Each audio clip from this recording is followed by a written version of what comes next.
అండి ఇంట్లో ఎన్ని కూరలు వండుకున్నా సరే దీన్ని సెపరేట్ టేస్ట్ అనే చెప్పొచ్చు. మా ఇంట్లో ప్రతి ఒక్కళ్ళు కూడా చాలా ఇష్టంగా తింటారు. మా హస్బెండ్కి అయితే ఇంకా పిచ్చి అనమాట. అతి వారానికి 2-3 సార్లు అయినా సరే ఈ ఆలు చౌకాని అయితే చేస్తారు.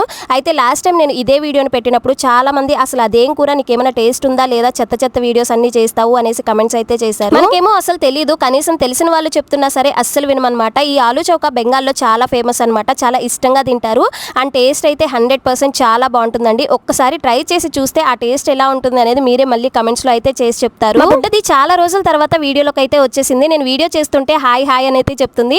నేనైతే ఎత్తుకొని హాయ్ చెప్పమని అయితే చెప్తున్నాను. అయితే మళ్ళీ తలకి దెబ్బ అయితే తగిలిందనమాట. అందుకే నేను ఎక్కువగా వీడియోస్ లో అయితే చూపించట్లేదు. ఈ ఆలు చౌకాని చేసుకోవడం చాలా సింపుల్ అనమాట. జస్ట్ బంగాళదుంపలను ఉడకపెట్టుకొని తొక్క తీసేసుకొని స్మాష్ చేసుకోవాలి. ఉల్లిపాయలు పచ్చిమిర్చి కూడా చిన్న ముక్కలుగా కట్ చేసుకొని వేసుకోవాలి. ఖచ్చితంగా మస్టర్డ్ ఆయిల్ అయితే ఉండాలండి. ఉప్పు అలానే కొంచెం కొత్తిమీర వేసుకొని మిక్స్ అయితే చేసుకోవాలి. నిమ్మరసం కూడా లాస్ట్ లో పిండుకోవాలి. టేస్ట్ అయితే చాలా బాగుంటుంది. వీడియో నచ్చితే లైక్ చేయండి, ఛానల్ని సబ్స్క్రైబ్ చేసుకోండి.